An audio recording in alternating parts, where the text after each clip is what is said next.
Hi, I am Dr. Anjali Taneja, Principal Consultant Obs and Gynae, Cloudnine Hospital, Patparganj.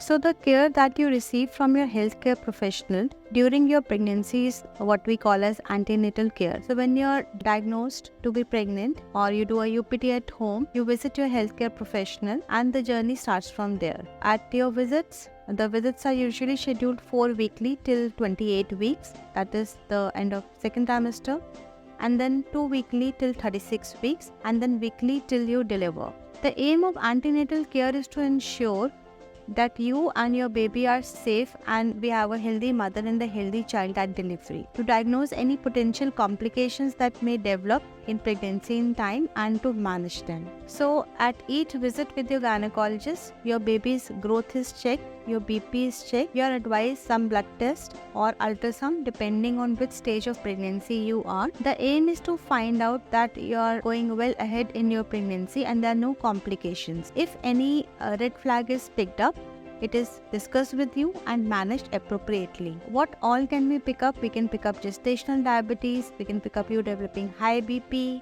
anemia, thyroid problems, or baby's growth problems, or baby not getting adequate blood. Depending on how you are progressing, the further advices are given. Usually oral hematinics, iron, calcium, folic acid are given. You will receive immunization in pregnancy. Then your birthing plan is made, the place you are going to deliver, what happens when you enter the labor room, what should you anticipate, and the exercises, the diet, everything is discussed with you, which helps you sail through this journey smoothly and easily, making it joyful for you.